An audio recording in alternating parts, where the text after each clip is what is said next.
온 세대가 복음을 믿고 누리고 전하는 더샘물교회 일부 예배를 시작하겠습니다. 우리 사도신경으로 우리 신앙을 고백하겠습니다. 화면을 보시면서 함께 고백합니다.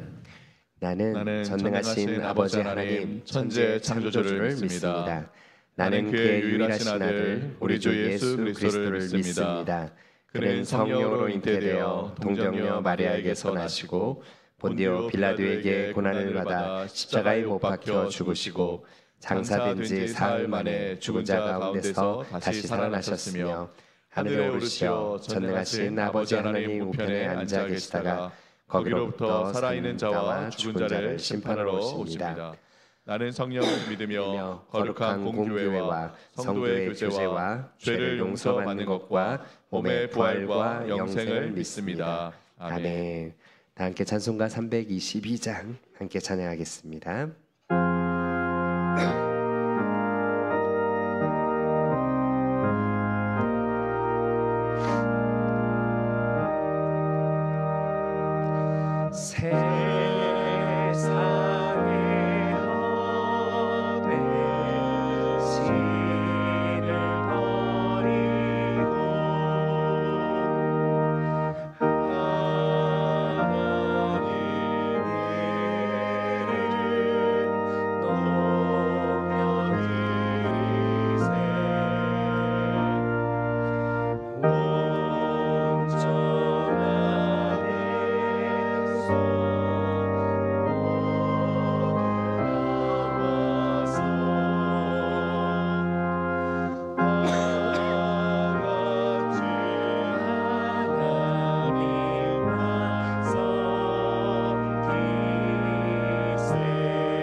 다시 한번 고백합니다. 주님의 백성 주님의 백성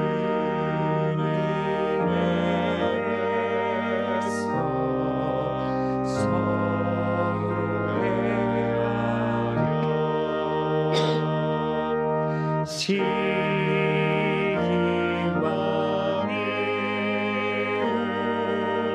아주 하나님만을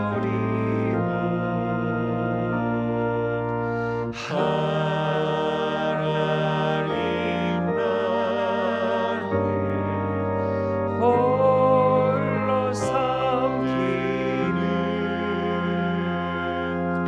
천국을 어서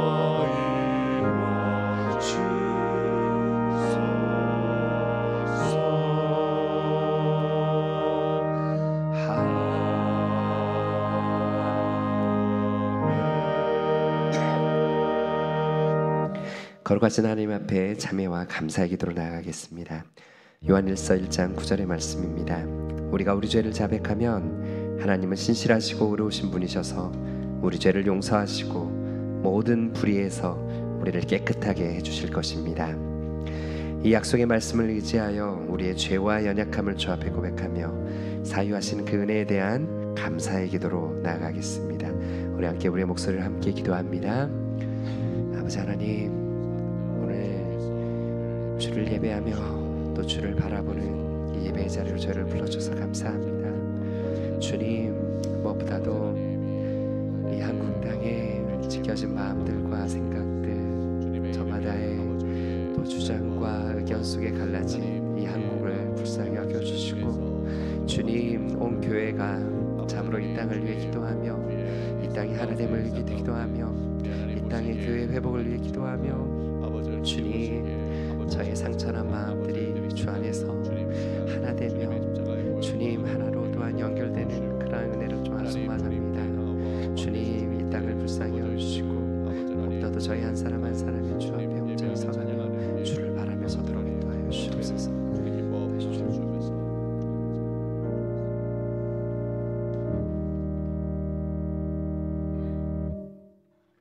살아계신 하나님 아버지, 이 시간 분주한 일상의 시간들을 잠시 내려놓고 우리 삶의 주인 되신 예수 그리스도를 예배하는 자리로 나오게 하시니 감사합니다. 목적이 있는 일상의 누적이 믿음인 것을 알고 삶의 작은 자리에서 성실하게 거룩을 향한 연습을 감당하게 하시니 감사합니다. 또한 그 연습의 자리에 우리를 혼자 두지 않으시고 더샘물 교회라는 공동체로, 목장이라는 공동체로 불러주셔서 서로 위로하고 격려하며 주께서 원하시는 그 자리로 함께 걸어가게 하시니 감사합니다. 이 시간 우리가 마음을 모아 예배할 때에 예수 그리스도만 온전히 내 삶의 주인 되심을 고백하는 은혜를 허락하여 주시옵소서. 이 시간 우리의 삶을 돌아봅니다. 예수 그리스도만이 내 삶을 인도하시는 분이라고 입술로 고백하지만 우리 삶의 구체적인 자리에서는 지식의 높음이, 재물의 많음이, 권력의 강함이 우리를 안전하게 인도하는 것처럼 반응하는 우리들의 믿음 없음을 긍휼히 여겨 주시옵소서. 은혜 아니면 한순간도 살아갈 수 없는 우리들이지만 내 힘과 능력으로 이 땅을 살아가는 것처럼 생각하는 우리의 어리석음을 용서하여 주시옵소서. 이 땅에서의 삶은 잠깐이요 영원한 하나님 나라를 소망한다고 고백하지만 마치 이 땅에서의 삶이 전부인 것처럼 살아가는 우리의 연약함을 용서하여 주시옵소서. 이 시간 예배를 통하여서 우리를 주 앞에 나아가지 못하게 하는 것들, 우리를 두렵게 하는 것들을 내려놓고 하나님을 신뢰함으로 믿음의 깊은 자리까지 나아가는 은혜를 허락하여 주시옵소서. 하나님 아버지, 3월 5일부터 40일 동안 사순절 프레이어 나일이라는 시간을 통해 더샘물교회의 개인과 가정이 아무도 보지 않는 일상의 그 자리에서 하나님을 예배하고 말씀 앞에 나아가는 연습을 하고 있습니다. 아빠의 입술로, 엄마의 입술로, 그리고 자녀의 입술로 말씀이 선포되고 기도의 소리들이 하나님 앞에 올려질 때에 무너진 일상의 자리가 건강하게 회복되게 하여 주시옵소서. 일상에서의 말씀과 기도의 연습이 우리의 삶을 거룩하게 지켜내는 능력이 되어 우리 앞에 주어지는 상황이 어떠하든지 흔들리지 않고 강건하게 주의 길을 걸어가는 한 사람 한 사람이 되게 하여 주시옵소서. 이 시간 각 목장들을 위해서 기도합니다. 일상의 현장인 각 목장에서 목장 모임이 진행될 때 일상의 영성이 회복되는 은혜를 허락하여 주시길 간절히 기도합니다. 매일매일 반복되는 일상을 주께서 원하시는 대로 치열하게 살아내는 믿음의 고백들이 목장 모임 가운데 넘쳐날 수 있도록 우리의 삶의 순간순간 은혜를 허락하여 주시옵소서. 특별히 무너진 가정이나 깨어진 관계들이 있다면 회복되고 치유되는 은혜를 각 가정 가운데 더하여 주시옵소서. 안식년을 보내고 계신 이찬영 목사님과 박미숙 사모님에게 영육간의 강건함을 허락하여 주시고 그 시간들을 통하여서 더욱 예수로 채워지고 넓어지고 풍성해지는 은혜가 있게 하여 주시옵소서. 이 시간 육체적인 질병과 경제적인 어려움으로 신음하고 있는 지체들을 위해 기도합니다. 상한 마음과 육체를 가지고 하나님 앞에 간절히 기도하며 나아갈 때에 위로해 주시고 치료해 주시고 길을 내어 주시는 하나님을 경험하게 하여 주시옵소서. 그리하여 우리 공동체 가운데 하나님의 선하심과 인도하심을 고백하는 은혜가 넘치게 하여 주시옵소서. 하나님 아버지, 이 시간 예배를 드립니다. 하나님의 은혜를 구합니다. 말씀을 전하시는 박은주 목사님께 은혜를 더하여 주셔서 전하시는 그 말씀이 우리의 마음을 돌이키고 우리의 삶까지도 변화시켜내는 능력의 말씀이 되게 하여 주시옵소서. 모든 것을 주께 의탁드리오며 살아계신 예수 그리스도 이름으로 기도드리옵나이다. 아멘.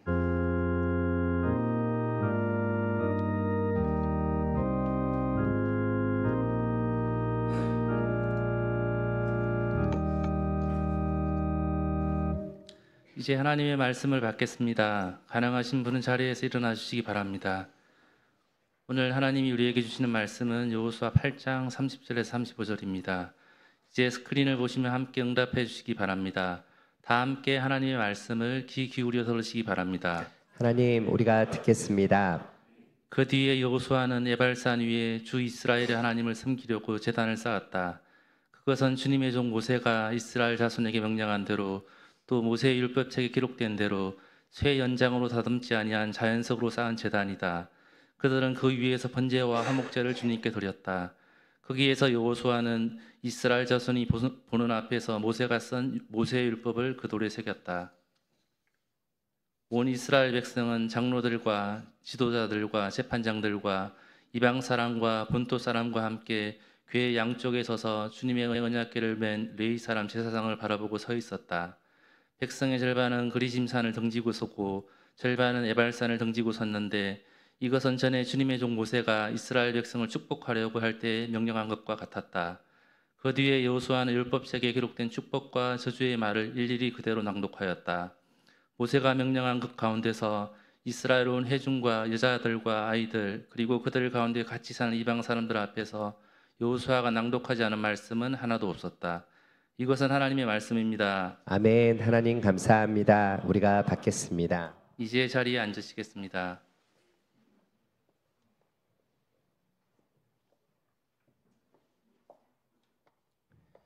합심기도 제목 안내드리겠습니다. 오늘 목장야람에 오신 우리 성도님들 그리고 온라인으로 함께 하시는 우리 성도님들을 환영합니다.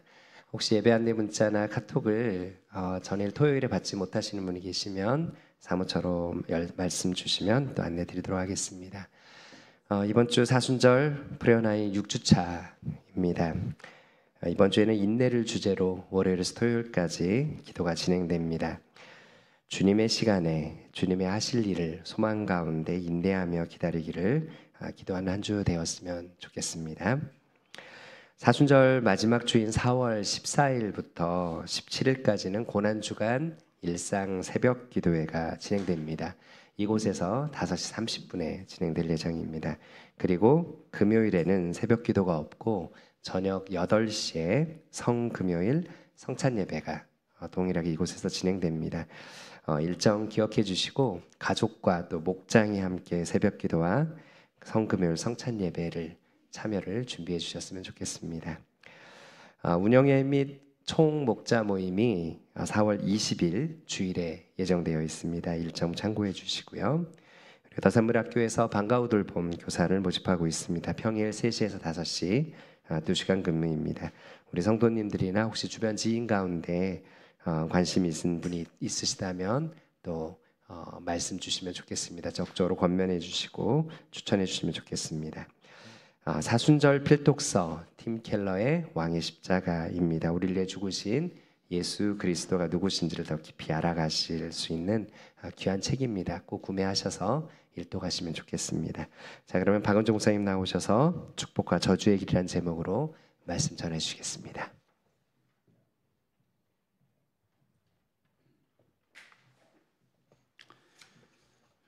기도합니다.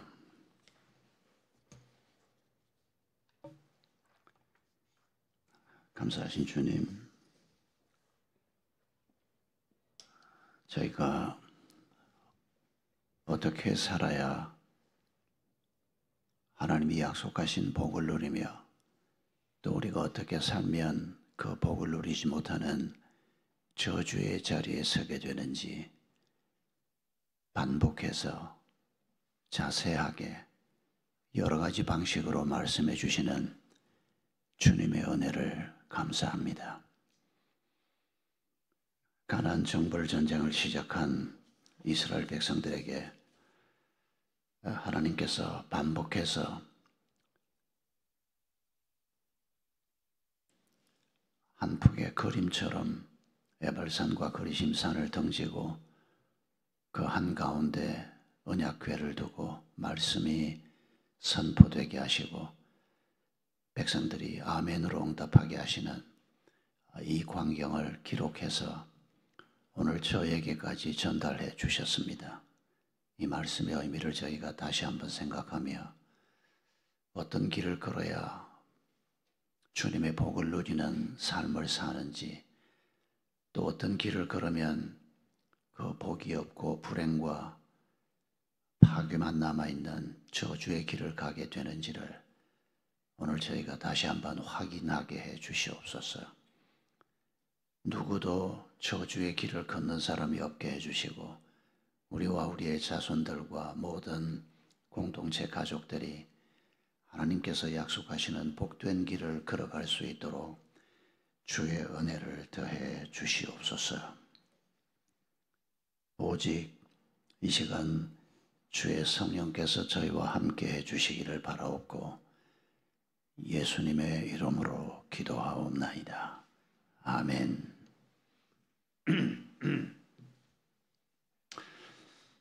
저는 석 달에 한 번씩 주치의를 만나러 갑니다.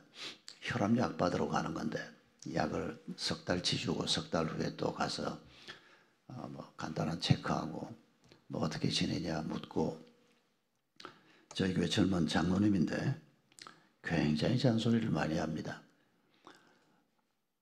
목사님 요새 싱겁게 드시죠? 그럼요. 싱겁게 주는 것만 먹지. 맛없을 정도로 신고해야 됩니다. 뭐 이런 식의 아니 내가 한국말을 못 알아듣습니까? 얼마나 강조하고 또 강조하는지. 먼저는 의사가 무슨 소리 할지 가면 다 압니다. 그런데도 석 달에 한 번씩 의사 말을 듣고 돌아오면 이거 싱겁게 먹어야지. 굉장한 경각심을 불러일으키는 때가 바로 그때입니다. 아마 여러분도 우리가 어떻게 뭘 먹고 어떻게 살아야 몸이 건강해지는지, 뭘 먹으면 잘 안 되는지 모르시는 분은 별로 없을 겁니다. 워낙 이제는 이 의학 상식이 우리에게 널리 퍼져 있고 또 쉽게 접할 수가 있어서 꽤 잘 압니다. 아마 한 50년 전 사람들하고 비교하면 50년 전 의사들 수준이 요즘 평범한 사람들의 수준이 아닐까 그렇게 생각될 정도입니다. 근데 문제가 뭡니까? 그대로 살기가 참 어렵습니다. 지름을 더 줄이라 그러는데 참 잘 줄여지지 않습니다. 그건 뭐 어려워만 3kg 줄이는 거 해보지. 요새는 일부러 저녁도 안 먹어보는데 체중의 변화가 전혀 없습니다. 어떻게 살아야 하는지를 아는데 그게 잘 안 된다. 결국은 어떻게 살아야 할지를 먼저 배우고 그걸 실천하고 그러면 그 결과를 얻게 된다. 이거 우리가 죽는 날까지 연습해야 될 대목입니다. 근데 신앙적인 측면에서도 하나님께서 아주 비슷한 방식으로 우리에게 교훈하고 있는 것을 볼 수 있습니다. 하나님이 워낙 창의적인 분이셔서 우리를 교훈할 때 같은 방식으로 교훈하는 건 거의 없다고 생각이 됩니다. 늘 장르를 바꾸고 환경을 바꾸고 메시지를 바꾸고 사람을 바꾸고 시대를 바꾸고 무려 1600년에 걸쳐서 성경을 기록했습니다. 요즘 우리가 사는 세상하고 이 얘기가 적용이 될 수 있나? 그런 질문을 합니다만 그런 사람이 많았으면 하나님이 한 3600년 동안 성경을 계속 기록하게 하실지도 모릅니다. 여러분 1600년이라고 하는, 그러니까 다양한 맥락이 있지 않습니까? 다양한 컨텍스트가 있는데 뭐 나라가 아주 부흥할 때도 있었고 나라가 망할 때도 있었고, 그리고 이스라엘 공동체가 국가로서 신앙 공동체였던 때가 있고 그 복음이 온 나라로 만국으로 번져가면서 전혀 신앙적인 배경이 없던 사람들의 교회 안에 들어오기도 하고, 이런 사람들은 또 이 율법과 복음의 관계를 어떻게 만들어 가야 하는가 그런 가르침도 주시고, 그리고 서기한 100년쯤까지 요한계시록이 기록을 하셨습니다. 다양한 문화 속에서 복음을 받은 그리스도인들이 어떻게 살아야 하는가 충분한 예시를 하나님께서 성경에서 하고 있다고 생각합니다. 그래서 우리가 성경 말씀을 좀 더 깊이 있게 성령의 인도를 받으면서 읽으면 어떻게 살아야 하는지는 잘 배울 수 있다고 생각합니다. 오늘 우리가 읽은 이 여호수아 8장 30절 이하의 말씀은 아주 명확합니다. 어떻게 하면 하나님이 주시는 복을 누리고 살 것인가? 그리고 어떻게 하면 저주의 길을 가는가? 그런데 이걸 하나님께서 지금 오늘 본문에 보면 그때에 이 예식을 행하라고 말씀하셨는데 그때가 언젠가 하니까 가나안 땅에 마침내 들어갔지 않습니까? 여리고에서 큰 승리를 거두었습니다. 그런데 아이성에서는 실패했습니다. 회복의 은혜가 어떻게 임하는지를 봤습니다. 그리고 난 다음에 이 예식을 행하라고 합니다. 지금 전쟁이 장장 7년 전쟁이 남아 있습니다. 많은 적들과 싸워야 합니다. 그리고 그 땅을 얻은 다음에도 신앙 공동체를 세우는 더 어려운 작업이 남아 있습니다. 그러니까 이런 전쟁 초입에 하나님께서 이전에 말씀하셨던 에발산 그리심산에서 이 예식을 행하라고 하시고 그리고 이 예식을 그대로 행하는 장면을 우리가 읽었습니다. 오늘 본문에 이 예식이 자세히 기록되지 않은 것은 이미 신명기 말씀에 자세히 기록되어 있기 때문입니다. 신명기 11장 26절 이하에 보면 이렇게 말씀하십니다.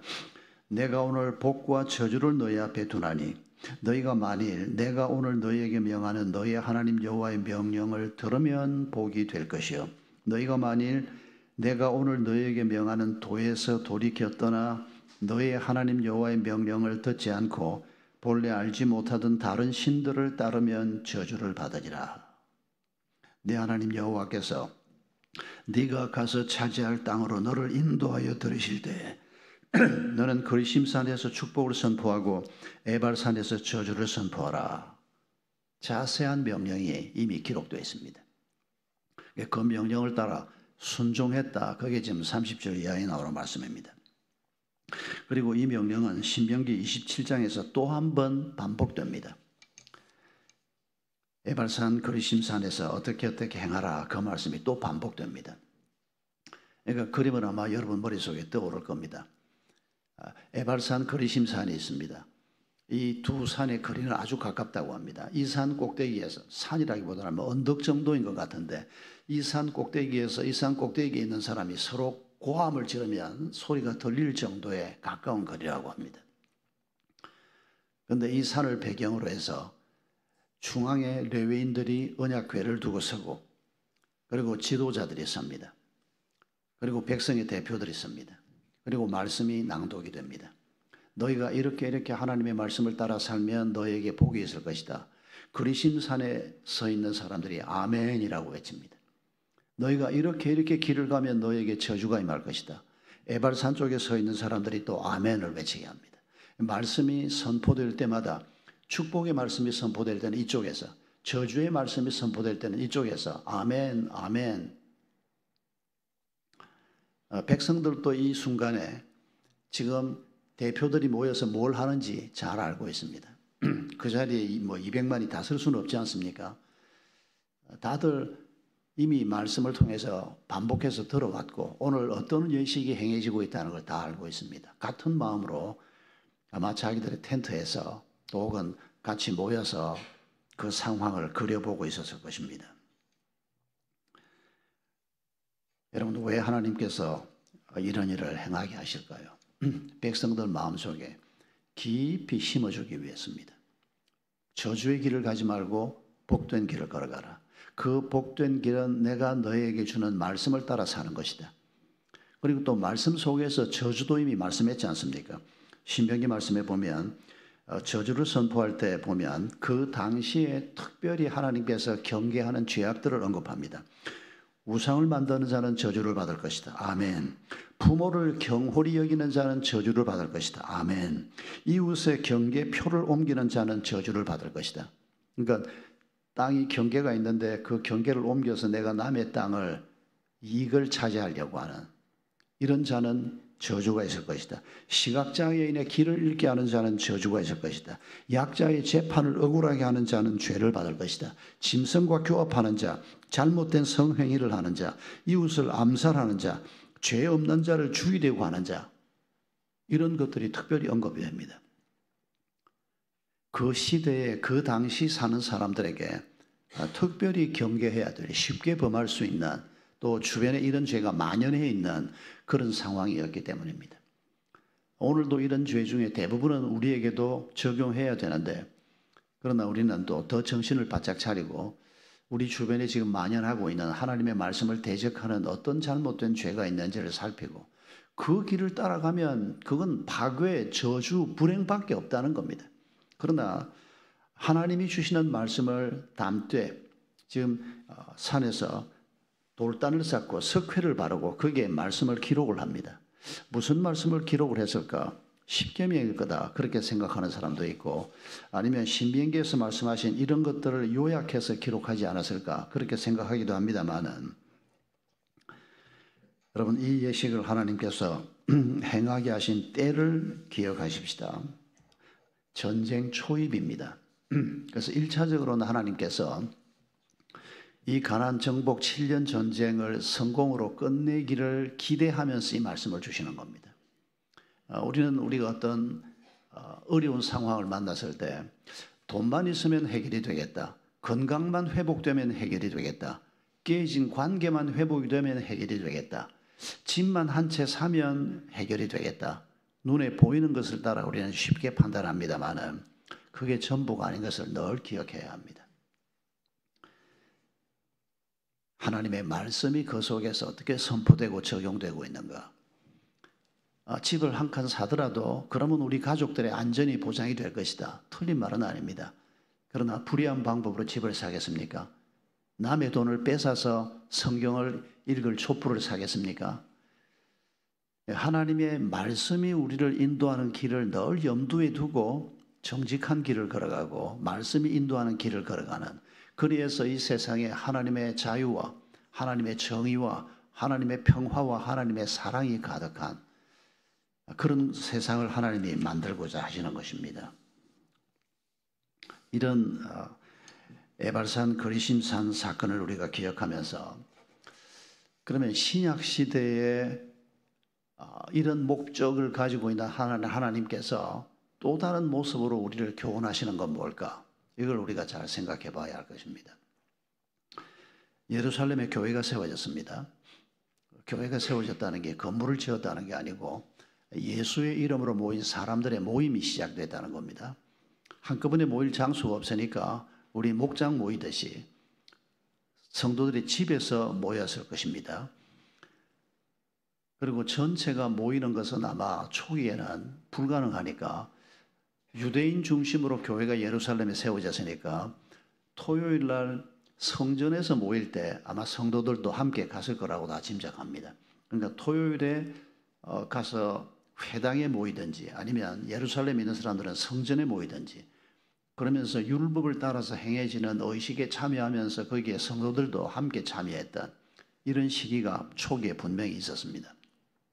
그런데 얼마 지나면서 안식 후 첫날 사도들이 예배로 모이기 시작했습니다. 그때는 낮에 일을 했기 때문에 저녁에 모였습니다.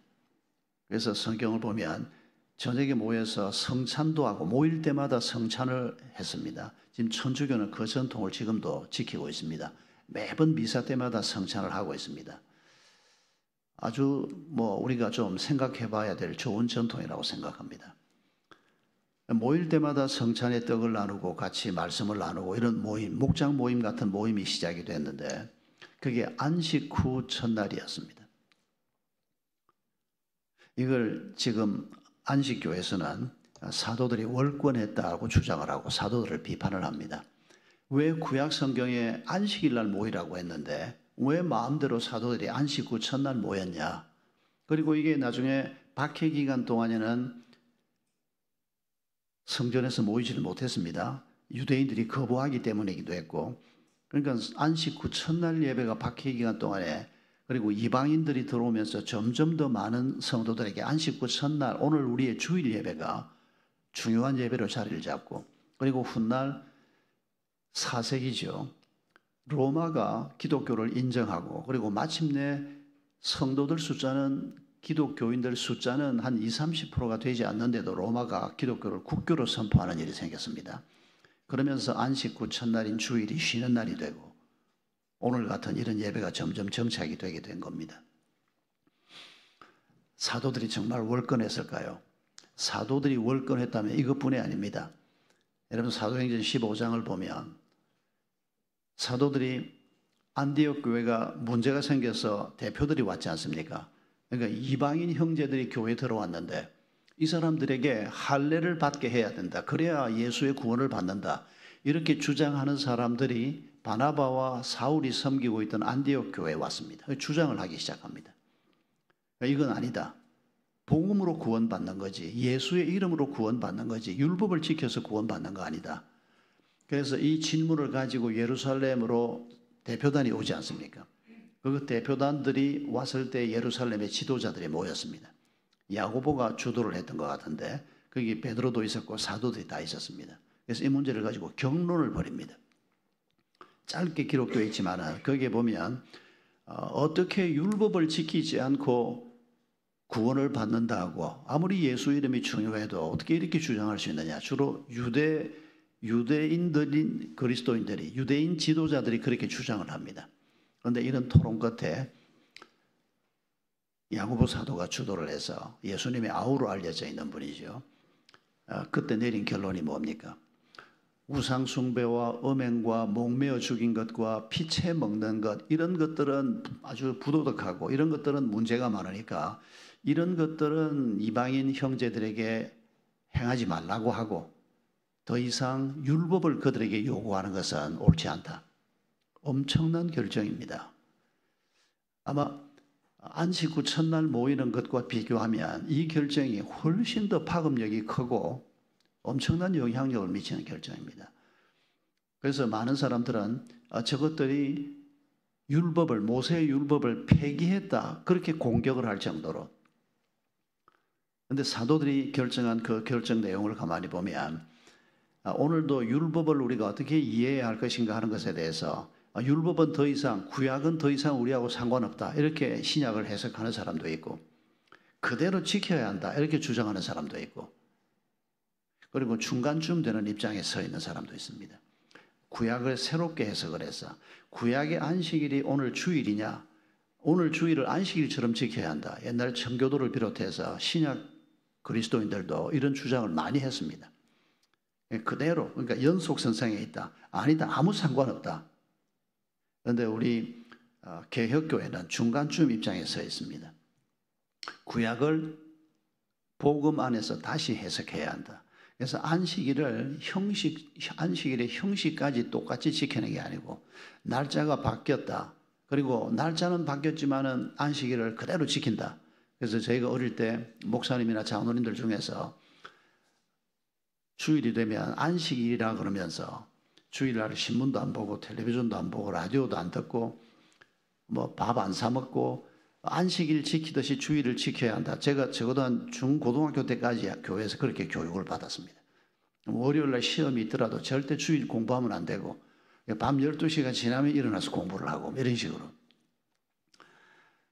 정말 잘 믿어보려고 애를 썼던 그런 시절이 있었습니다.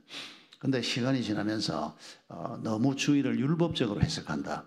그래서 지금은 그리스도 안에서 우리가 자유를 누릴 수 있는데 율법적인 관점에서 주일을 지키자고 하는 것은 과하다. 그래서 지금은 교회에서 많은 교회들이 물론 여전히 그런 교회가 있긴 합니다. 그런데 복음적인 많은 교회들이 뭐 주일날 뭐 하지 마라 이런 것들을 많이 폐기한 상태에 있습니다. 그리고 그건 옳다고 생각합니다. 우리가 주일을 지키는 것은 안식 후 첫날 예수님이 부활하신 그날을 기념하면서 주의 날이라고 하고 지키는 것은 예배에서 부활하신 주 예수 그리스도를 기억하는 것입니다. 이스라엘 백성들이 에발산 거리심산을 등지고 언약궤를 놓고 예배했던 것처럼 그리고 언약궤를 중심해서 레위인들이 선포했던 말씀처럼 오늘도 우리가 부활하신 주님을 마음에 담고 그리고 하나님의 말씀이 선포되고 우리의 기도가 상달되고 우리의 찬양을 통해서 하나님의 메시지가 우리 마음속으로 다가오고 이 예배 중심으로 그리고 이 예배는 축제의 예배여야 합니다. 즐거움의 예배여야 합니다. 실제로 에발산 거리심산 사건을 하나님께서 명하면서도 같은 말씀을 주셨습니다. 신명기 27장 1절로 8절 말씀을 보면 제단을 쌓고 그 위에 하나님 앞에 예배를 드리는데 제사를 드리는데 거기에서 먹으며 내 하나님 여호와 앞에서 즐거워하라. 전쟁이 아직도 남아 있습니다. 피를 흘려야 되는 끔찍한 전투가 남아 있는데도 에발산 그리심산을 등지고 말씀이 선포될 때 즐거워하라. 왜 즐거워합니까? 우리가 이 길을 따라갈 때 하나님의 복을 누리게 될 것이기 때문입니다. 이 길을 따라갈 때 승리하게 될 것이기 때문입니다. 이스라엘 백성들에게는 가나안 전쟁이었고 오늘 우리에게는 또 다른 전쟁이 있습니다. 우리 개인이 차이가 있고 신약 교회가 구약 교회와 다른 가나안을 지금 바라보고 있습니다. 하나님이 통치하는 땅, 이 땅을 우리가 얻게 될 것을 말씀하는 겁니다. 이런 길을 가고 있는 우리에게 하나님께서 모이기를 힘써라. 그리고 주일마다 함께 모여서 부활하신 주를 기억하면서 예배해라. 이게 현대판 신약교회 주신 에발산 그리심산 사건 예식이라고 생각합니다. 그런데 우리가 주일 예배로 모이면서 예배를 드려보니까 한 번 가지고는 좀 부족하다. 주중에 한 번 더 모이자. 그래도 한국에서는 또 뭐 정확하지는 않습니다만 길선주 목사님이 새벽기도를 처음 시작했다 그러는데 이분이 어릴 때 동자성 출신이었다고 합니다.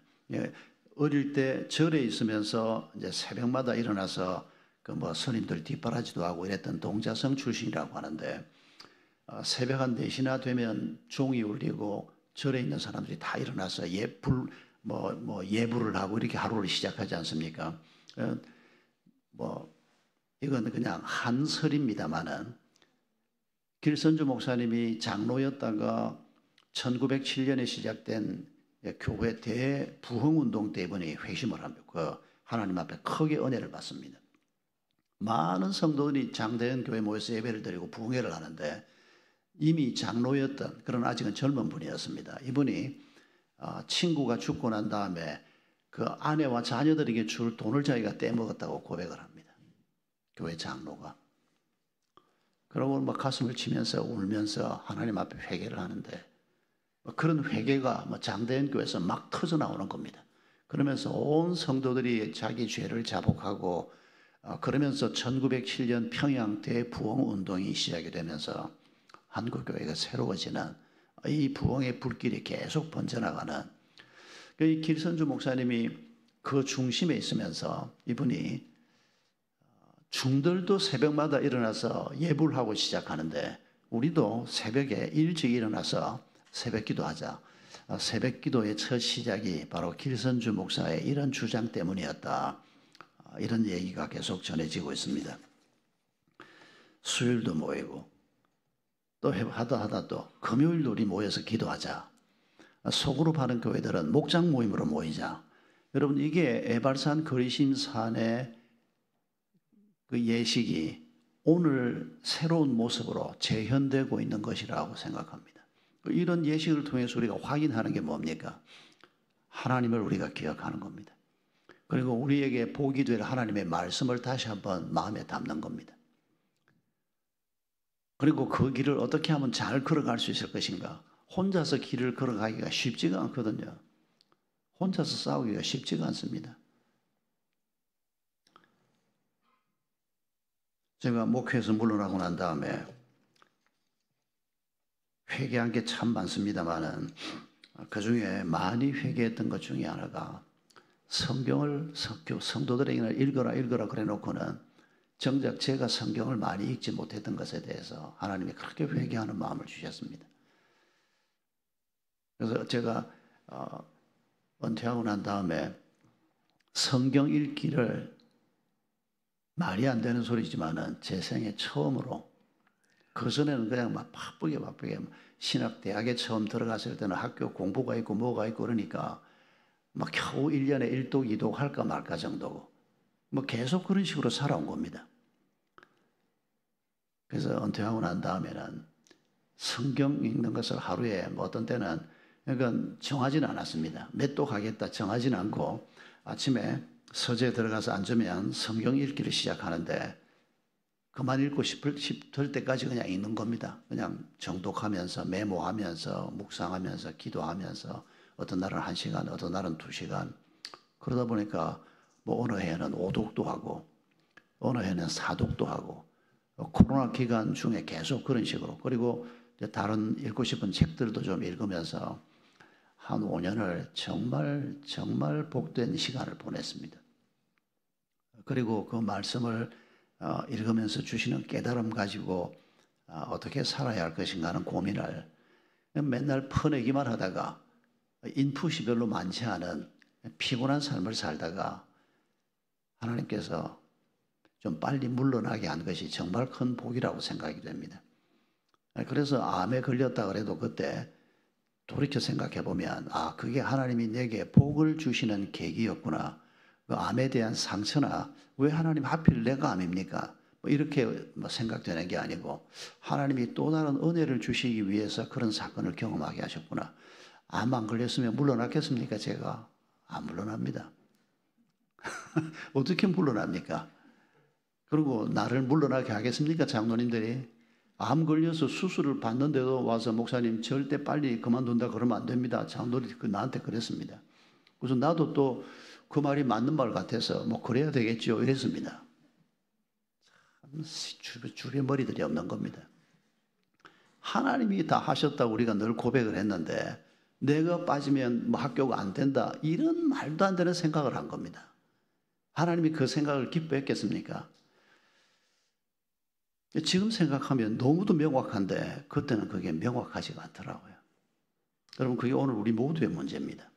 되돌아보면 하나님이 이렇게 하셨구나 이렇게 하셨구나 이게 하나님의 은혜였구나 이게 너무 분명한데 그 상황 속에서는 우리의 욕심도 개입이 되고 우리의 야망도 개입이 되고 뭐 여러 가지가 뒤섞여 있어서 이게 잘 보이질 않습니다. 그럴 때 다른 사람이 나를 봐줄 사람이 필요합니다. 배우자가 그래서 중요합니다. 또 우리 목장에서 우리가 마음을 열고 함께 대화하는 것이 참 중요한 것이 선포되는 하나님의 말씀이나 내가 읽는 하나님의 말씀을 통해서도 우리가 도전을 받지만은 우리가 연약하지 않습니까? 저 사람도 하나님의 말씀으로 저렇게 실험을 하고 있구나. 이게 우리에게 얼마나 큰 격려가 되는지 모릅니다. 아프간 피납 사건이 생겼을 때 그걸 견딜 수 있었던 것은 물론 첫 번째는 하나님의 은혜였지만은 성도들이 있었기 때문입니다. 우리 성도들이 진실을 알고 있고 우리 성도들이 함께 마음을 기울이고 있고 매주 목장에서 그 아프간 피납 사건 생겼을 때가 그 샘물교회가 가정교회를 2년 준비해서 2007년 1월부터 시작하던 해입니다. 그 해 7월에 아프간 피납 사건이 터진 겁니다. 그때 우리가 가정교회를 시작하지 않고 목장 모임이 없었으면 훨씬 많이 휘청거렸을 겁니다. 그런데 매주 목장에서 함께 모여서 200개가 넘는 목장에서 전체에서는 나눌 수 없는 얘기들을 거기서도 함께 나누고 매주 목자 모임을 주일 오후마다 아프간 피납 사건 40일 와중에도 매주 했거든요. 그러면서 우리가 함께 기도하면서 함께 길을 가고 함께 같은 마음을 가지고 있는 사람이 내 곁에 있다는 것이 얼마나 이게 든든한 일인지를 아주 뼈저리게 경험을 했습니다. 여러분 우리의 가족을 생각해 보십시오. 그제도 벌써 돌아가신 지가 12년 된 어머니 89세 때 돌아가셨는데 요 한 몇 년 동안에는 뭐 어머니가 보고 싶어서 눈물이 나고 이게 한 몇 년 동안은 없었습니다. 처음에는 길을 가다가도 신호등 앞에 차를 세워놨는데 이래 길 걸어가고 이제 인도에서 누가 엄마 같이 가요 하고 젊은 여성이 엄마가 조금 앞서 걸어가는데 와서 엄마 팔짱을 탁 끼는 장면을 제가 차에 앉아서 봤습니다. 눈물이 쏟아지는데 운전을 도저히 할 수가 없었습니다. 근데 그 어머니에 대한 그 그리움이 시간이 조금씩 지나면서 좀 괜찮아지더니 요 한 몇 년 동안은 어머니 보고 싶다고 울어본 적이 없는데 지난주에 그 드라마에서 그 폭삭 속았수다 요새 우리 딸이 그거 너무 꼭 엄마 아빠 보라고 그래서 이제 집에 오면 이제 아내하고 둘이서 그걸 하나씩 이렇게 보는데 그 폭삭 속았수다에 나오는 그 어머니들 모습 세상 어머니들이 다 똑같이요, 사실. 그걸 보고 있는데 뭐 계속 눈물이 나는 겁니다, 그냥. 아내한테 또 핀잔 들을까 봐 제가 아내 눈치 안에 안 보이게 이렇게 앉아서. 여러분, 우리가 얼마나 연약한 자들인지 모릅니다. 그런데 여러분, 우리의 가족들이 우리에게 힘이 되는 이유가 뭡니까? 우리 엄마 아빠가 남보다 더 똑똑했습니까? 아닙니다. 사랑해 주셨기 때문입니다. 자기 인생에서 나를 최우순위에 두고 사랑해 주셨기 때문입니다. 그것 말고 무슨 이유가 있습니까? 물론 뭐 부모들이 돈 잘 벌어서 뭐 잘 입히고 잘 먹었으면 더 좋았을지 모릅니다. 그러나 여러분, 가장 중요한 것은 가족 간의 사랑 아닙니까? 하나님이 우리에게 전해주려고 하는 것도 그겁니다. 이 저주와 축복의 길을 말씀할 때, 가운데 언약궤를 두고 말씀이 선포되게 할 때, 이 말씀을 통해서 우리에게 하나님은 그분의 사랑을 우리에게 전달하고 싶은 겁니다. 그런 마음으로 너희가 이 길은 가지 마라. 이 길을 가면 이건 너에게 불행이 될 것이고 저주가 될 것이고 너희 삶이 피폐해질 것이다. 이 길을 걸어가라. 이 길을 걸어가면 너에게 평화가 있을 것이고 모든 관계들이 아름다울 것이고 내가 너에게 약속한 모든 복이 이 길을 걸어갈 때 있게 될 것이다. 여러분, 이 말씀을 하나님께서 에발산 거리심산에서 하신 다음에 계속해서 우리에게 이 말씀을 오늘도 반복해서 하고 계시지 않습니까? 그래서 우리가 주중에 한 주간을 살면서 이런 것들을 제대로 전달받지 못하면 우리가 자꾸 약해지는 겁니다. 제가 처음 목사 됐을 때 어떤 연세가 많은 경험이 많은 목사님 한 분이 강의하는 목사들을 모아놓고 하는 강의를 들었던 기억이 있는데 그때 들었던 말 중에 이런 말이 있었습니다. 열심히 교회를 나가던 사람도 한 달만 성경 안 읽고 한 달만 기도 안 하고 한 달만 예배 드리지 않고 한 달 정도만 하나님과의 모든 관계를 끊어버리고 살면 불신자처럼 된다. 이렇게 말씀을 하시더라고요.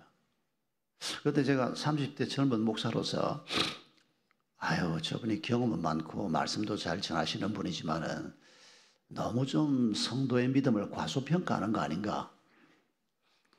제가 존경하는 목사님이었는데 제가 그렇게 생각하면서 그 얘기를 들었는데 또 비슷한 시기에 이런 말도 들었습니다. 제가 존경하는 제 스승이었던 목사님 한 분이 자기 교회 성도들이 30%만 거듭난 그리스도인이라면 자기는 하나님에 가서 할 말이 있겠다 이렇게 얘기를 하시는 겁니다.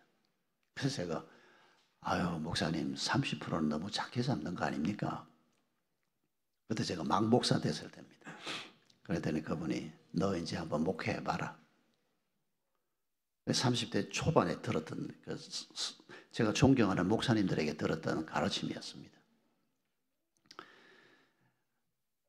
저는 그때까지만 해도 그래도 한국 교회가 복음적인 교회고 복음적인 메시지가 선포되고 있고 귀한 성도들이 많이 있고 한 달 만에 사람이 믿음 없는 자처럼 된다. 30% 정도만 정말 하나님의 말씀이 그러니까 하나님이 이 길이 축복의 길이다 그러면 그냥 그 길을 가는 사람이 30% 정도다. 바로 그런 얘기입니다. 나 예수 믿습니다 30%가 아니고 나 예수 믿습니다가 입으로 고백하는 것으로 충분한 게 아니지 않습니까? 나 예수 믿습니다. 그래도 저주의 길을 가는 사람이 얼마나 많습니까? 나 믿습니다. 그러면서 점쟁이한테 가서 점치는 권사들은 또 얼마나 많고요. 목사들은 또 점쟁이 같은 짓을 얼마나 많이 합니까? 정말 하나님의 말씀을 바르게 깨닫고 하나님이 복된 길이다 그러면 그 길을 걸어가는 사람이 거듭난 그리스도인입니다. 실수하지 않는다는 말은 절대 아닙니다. 실수하면 또 하나님 앞에 회개하는 사람이 거듭난 그리스도인입니다.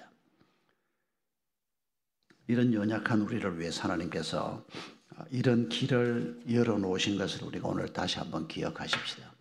우리가 어떤 상황에 있든지 우리가 얼마나 바쁘든지 말씀 앞에 늘 앉아야 합니다. 그게 에발산 거리심산 사건을 우리가 품고 사는 것입니다. 말씀 앞에 앉지 않으면 하나님을 제대로 뵐 길이 없고 하나님의 음성을 제대로 들을 길이 없기 때문입니다. 그래서 홀로 하나님 앞에 말씀을 들고 앉기도 하고 또 가족들이 함께 하나님 앞에 예배 드리기도 하고 저는 어릴 때 부모님이 안 믿었기 때문에 가정예배 경험은 전혀 없습니다. 근데 제 친구들이 목사 장로 아들들이 굉장히 많습니다. 신학교에 들어온 친구들 중에 한 3분의 1은 목사 장로 아들들이 아니었나 싶어요. 어릴 때의 경험들을 얘기할 때 참 부러웠던 게 그겁니다. 그러니까 가까운 친구들하고 얘기를 해보면, 야, 너는 어떻게 하나님이 존재한다는 사실을 알았냐? 너는 어떻게 예수 그리스도가 네 죄를 위해서 죽었다는 그 말도 안 되는 것 같은 그런 말을 믿을 수가 있었냐? 이런 대화를 가끔씩 해보지 않습니까? 그럴 때 한 친구가 이렇게 말한 걸 제가 평생 기억합니다. 몰라, 뭐 어릴 때 그런 거 들어봐야 뭐 어떻게 알겠어. 그런데 우리 아버지가 가정예배 때 고개를 숙이고 앉아있는 모습을 보면 하나님이 없단 말을 못했어. 한 친구가 그렇게 말했습니다. 그때는 그 말이 그렇게 크게 다가오지 않았습니다. 뭐 그런 건가 이렇게만 생각을 했죠. 근데 그 말이 참 의미 있는 말이라는 것을 살면서 계속 느끼게 되는 겁니다. 여러분, 하나님께서는 우리 연약함 때문에 우리를 도울 수 있는 여러 가지 방법을 계속해서 만드시고 우리를 이끄시는 분입니다. 3500년 전 사건에서는 이런 얘기를 하셨지만은 신약 교회가 세워지고 난 다음에 하나님께서 그 신약 교회를 또 새로운 길로 인도하시지 않습니까? 똑같은 복음을 우리가 가지고 있지만은 그 복음이 담기는 컨텍스트가 상황이 다르기 때문입니다. 그 상황에서 하나님이 적어도 1세기 교인들에게 어떤 길을 가라고 말씀하신 이걸 우리가 받으면서, 여러분, 성경은 우리가 문자적으로 성경의 가르침을 받아들이지만은 그 성경 자체가 가지고 있는 그 생동감이 있는 생명력이 있는 그 적용 부분을 놓치면 안 됩니다. 여러분, 구약에 그렇게 설명됐던 복음이 신약에 전혀 다르게 적용이 되고 설명이 되는, 여러분, 이건 오늘도 큰 틀에서는 같은 거지만은 변화되는 세상 속에서 하나님, 우리가 어떻게 이 복음을 내 아이들과 함께 우리의 마음에 담을 수가 있습니까? 모든 부모된 자들은 이런 기도를 해야 하는 겁니다. 그리고 성령님의 도움을 우리가 구해야 하는 겁니다. 여러분, 옛날에 오늘 우리가 가진 이런 직업 같은 직업들이 없었지 않습니까? 이 직업을 가지고 사는 내가 이 어두운 세상 속에서 우리가 어떻게 해야 하나? 이걸 우리가 지혜를 구해야 하는 것입니다. 이런 지혜를 우리가 구하지 못하면 결국 하나님의 뜻을 바르게 깨닫지 못하게 되고, 결국 우리가 엉뚱하게 실수하게 되기도 하고, 실수한 줄을 알면 회개하고 빨리 돌이키면 됩니다. 그런데 어떤 경우는 10년, 20년이 지나도 그 실수가 실수라는 것을 깨닫지 못하는 경우가 참 많다는 것을 알게 됩니다.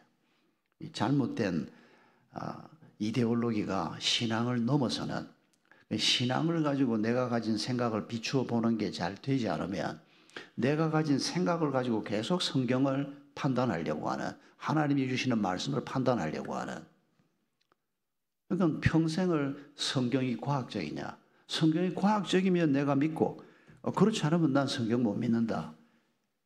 여러분, 이렇게 질문하는 사람이 초신자면 문제 없습니다. 초신자는 과학이야말로 가장 믿을만하다고 세상에서 가르치니까 우리가 그런 생각을 가지고 믿음을 갖게 됐는데, 그러니까 당연히 그런 질문을 하는 거지요.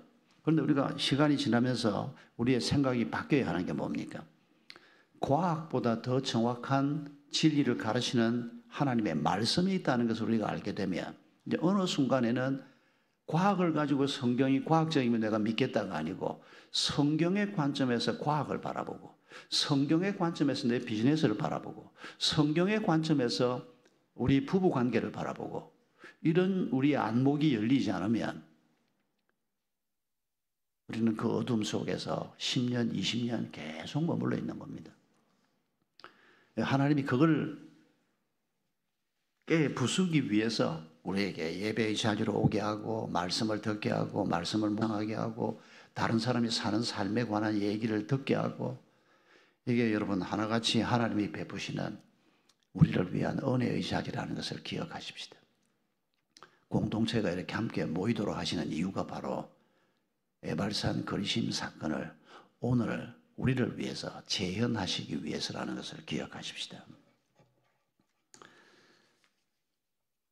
에발산 거리심산 축복판에 하나님의 말씀을 두었다. 하나님이 거기에 함께 계셨다. 이 사실을 우리가 다시 한번 기억하면서 제가 제 친구 목사가 자기 교인과의 대화를 제게 한번 얘기해 주었던 기억이 납니다. 자기 교회 신실한 집사 한 분이 사업을 하다가 망했다는 겁니다. 회사가 부도난 그날 저녁에 목사님 사무실에 와서 같이 앉아서 얘기를 하게 됐답니다. 온갖 노력을 다 기울였는데 결국 부도가 나고 그날 저녁에 목사님 앞에 와서 이렇게 얘기했다는 겁니다. 목사님, 이제 쫄딱 망했습니다. 남은 게 아무것도 없습니다. 목사님이 이렇게 질문했다는 겁니다. 집사님, 그래도 남은 게 뭔지 한번 생각해 보십시오. 그러니까 잠깐 생각하더니 그 집사님이 이러더랍니다. 예, 뭐 아무것도 없는 건 아니네요. 아직 제가 건강하고 지금 좀 집도 지금 뭐 뺏겼는데 집도 이제 내줘야 되는데 아무것도 재산은 없는데 근데 내 친한 친구 하나가 집장 사는 친구가 있는데 자기가 지금 집을 하나 구해놓았는데 그게 사람이 들어올 때까지 한 몇 달 걸릴 거니까 야, 너희 식구들 갈 때 있을 때까지 그 집 와서 살아라. 그쳐도 준비가 됐습니다. 가족들이 아직 다 건강합니다. 그리고 날 위해서 기도하는 사람도 있네요. 또 남은 게 없습니까? 가만히 생각을 했는데 아유 목사님 이제 더는 없는 것 같습니다. 그런 대화 끝에 목사님이 그 집사님에게 이렇게 도전했다는 겁니다. 집사님, 지금 집사님이 이런 상황에 우리 주님은 어디 계시는 겁니까? 그 집사님이 깜짝 놀라더라는 겁니다. 아 목사님, 내가 분명히 예수 믿는 사람이 맞는데 내 이 부도난 상황에서 이 인생에서 처음 겪는 어려운 상황에서 주님이 나와 함께 계신다. 그 생각은 내가 미처 못했네요. 그 말을 하면서 울기 시작하더라는 겁니다. 그리고 목사님이 함께 울면서 둘이 끌어안고 기도를 했는데 사무실을 나가면서 이 젊은 집사님이 들어올 때하고 달리 하나님이 함께 계시는데 목사님 내가 아무것도 없는 것처럼 너무 하나님 앞에 죄송하네요. 그러고는 아주 용기 백배해서 나갔다. 그 얘기를 제가 오래전에 친구한테 들었습니다. 참 아름다운 대화였고 아름다운 장면이었습니다. 그 사람이 나중에 재기를 해서 이제 먹고 살만한 형편이 만들어지긴 했다고 내가 후에 소식은 들었습니다만은 중요한 것은 우리가 어떤 상황 가운데 있든지 주님을 기억한다는 것입니다. 어떤 상황 가운데 있든지 주님을 기억하고 주님이 나와 함께 길을 가고 있다. 그게 전쟁 상황이든지 비즈니스를 하는 상황이든지 아이를 키우는 상황이든지 어떤 상황에서든지 여러분 그걸 지금 에발산 거리심산 사건에서 하나님이 그 시대 백성들에게 가르치고자 하는 것입니다. 그리고 오늘 우리에게는 또 다른 방식으로 이 교훈을 주고자 하는 것입니다. 여러분 우리가 죽음의 자리에 들어갈 때까지 하나님의 말씀, 성령의 인도하심을 잘 받으면 복된 길을 걸어갈 것입니다. 그런데 우리가 그 하나님의 말씀을 무시하고 하나님의 말씀을 무시하는 것이 곧 하나님을 무시하는 것입니다. 결국 하나님보다 더 중요하게 생각하는 것이 우리의 우상이 되는 것입니다. 그래서 하나님보다 돈을 더 중요하게 생각하고 하나님보다 더 가치 있다고 생각하는 어떤 것이 내 시간과 내 마음을 사로잡고 그건 저주의 길이 되는 것입니다. 교회를 다니고 있어도 소용없습니다. 혼합주의자가 되는 것입니다. 이스라엘 백성들이 제사를 드리지 않아서 저주의 길을 갔습니까? 아닙니다. 계속 제사를 드리고 있었습니다. 그러면서도 옆에 다른 민족, 강한 민족이 섬기고 있는 신이 있으면 우리 저 신도 한번 섬겨보자. 이게 더 좋지 않냐? 여러분 이런 혼합주의가 계속해서 구약 성경에서 하나님의 공격을 받고 있는 것을 기억하십시다. 오늘도 우리가 이 복잡한 세상에서 걸어가야 할 길을 제시하시는 하나님께 감사 기도를 드리고 또 그 하나님을 좀 더 마음 깊이 모시지 못한 우리의 연약함을 회개하고 다시 한번 간구의 기도를 올려드립시다. 우리 함께 기도하겠습니다. 하나님께서 우리에게 은혜 베풀어 주시옵소서. 이 시간에 함께 기도합니다.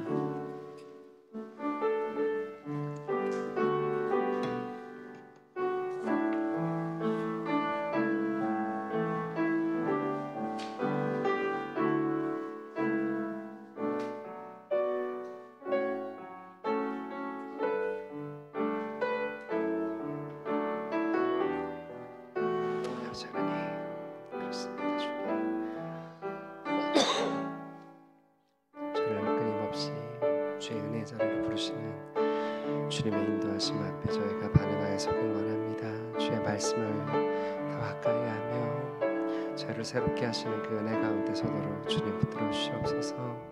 주님이 저와 함께 하심을 기억하며 저희가 서게 하여 주시옵소서. 저희의 눈을 열어 주를 보게 하시고 계속해서 저희가 또한 보이기를 힘쓰며 주 안에 서로를 격려하며 세워가는 그 은혜가 아시로 주님 인도해 주시기를 원합니다. 인도해 주시기를 주옵소서.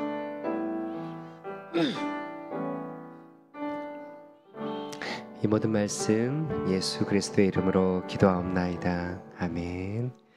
우리 함께 일어나서 우리 헌신의 찬양 주 앞에 고백하겠습니다.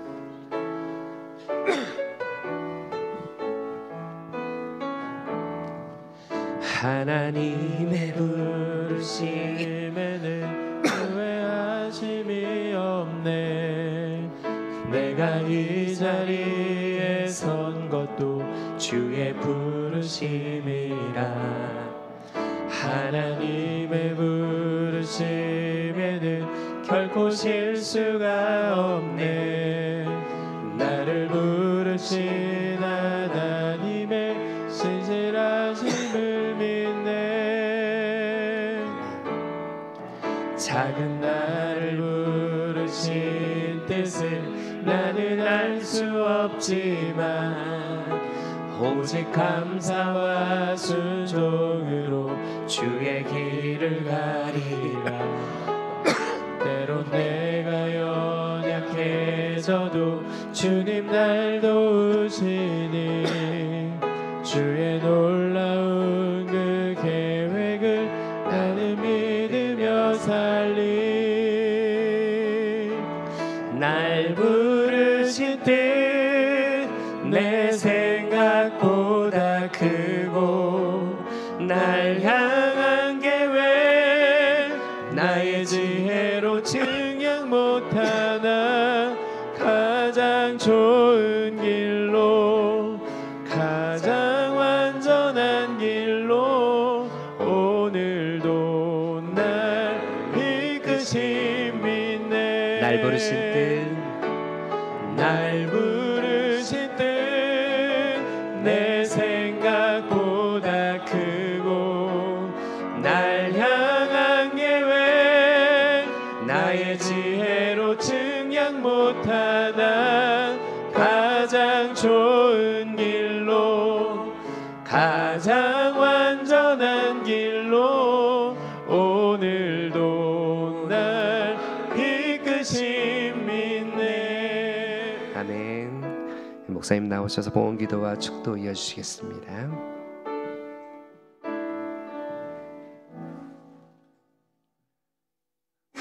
감사하신 주님, 오늘도 저희의 예배를 받아주시고 또 저희에게 말씀해 주시며 또 새로운 한 주간을 살 수 있는 가장 좋은 길을 가르쳐 주심을 감사합니다. 저주의 길이 아니라 하나님이 약속하신 복된 길을 이번 한 주간도 기쁨으로 즐거워하면서 걸어가는 성도들이 되게 주시옵소서. 우리의 여건이 좋지 않아도 많은 문제가 우리에게 있어도 싸워야 할 전투가 우리 앞에 있더라도 하나님이 함께 하실 때 하나님의 말씀이 우리에게 있을 때 우리가 이길 수밖에 없고 또 실수해도 그 실수를 보완해 주시고 돌이키게 하시는 하나님의 은혜가 우리에게 있기 때문에 주님, 어떤 상황 속에서도 감사하고 즐거워할 수 있게 해주심을 진심으로 감사를 드립니다. 오늘도 주의 백성들이 주님 앞에 올려드리는 예물을 받아주시고 성도들의 손에 더 많은 것들을 공급해 주셔서 이 공동체를 통해서 많은 사람을 섬길 수 있도록 주의 백성들에게 은혜 베풀어 주시옵소서. 건강을 저희들에게 주셔서 하나님의 나라를 위해서 이웃을 위해서 섬기며 사는 자들이 될 수 있도록 주님 함께해 주시옵소서. 우리가 깨닫지도 못하고 있는 죄와 허물을 발견할 수 있는 지혜를 주시고 또 그 죄에서 벗어날 수 있는 하나님의 권능을 저희에게 더해 주시옵소서. 오늘도 사랑하는 모든 성도들의 가정과 일터에 하나님께서 함께해 주시기를 바라오며 또 연구년 막바지에 이르고 있는 우리 이 목사님 내외에게 하나님께서 더욱 큰 은혜를 베풀어 주셔서 이전보다 더 열정을 가지고 주의 백성들을 사랑하고 섬기며 사역을 기쁨으로 감당할 수 있는 준비가 되게 해 주시옵소서. 우리 더샘물 학교에도 하나님 은혜 베푸셔서 믿음의 사람들이 배출되게 해주시고 믿음의 부모들이 함께 기도하는 공동체가 되게 해주시고 학교가 좀 더 안정되게 세워질 수 있도록 하나님 학교에 땅과 건물도 허락해 주시기를 간구하오며 더 많은 교직원들과 더 신실한 믿음의 사람들이 이 학교에서 함께 주의 꿈을 이루어가는 복을 허락해 주시고 우리 권장로님을 비롯한 모든 사역자들에게 하나님께서 갑절의 영감과 은혜를 더입혀 주시옵소서. 저희를 구원하실 뿐만 아니라 저희가 하나님의 나라 백성으로서 하나님 앞에 더 잘 쓰임받는 믿음의 사람들이 되게 하기 위해서 우리의 길을 인도하시며 날마다 우리와 함께 하시는 주 예수 그리스도의 크신 은혜와 아들 예수의 생명까지도 저희를 위해서 허락하신 아버지 하나님의 지극히 크신 사랑하심과 영원히 저희와 함께 하실 성령 하나님의 임재하심과 깨우쳐 주심과 치유하심과 인도 보호하시는 은총이 사랑하는 모든 성도들을 위해 함께 하옵시기를 간절히 축원하옵나이다. 아멘.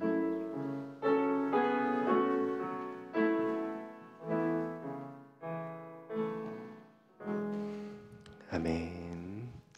이 자리에 앉으시겠습니다. 이번 한 주 우리 주님과 함께 복된 길을 힘써 걸어가겠습니다. 이 다짐을 담아서 우리 더샘물 화이팅 크게 한번 세 번 외치겠습니다. 더샘물 화이팅! 더샘물 화이팅! 더샘물 화이팅! 예, 한 주 평안하십시오.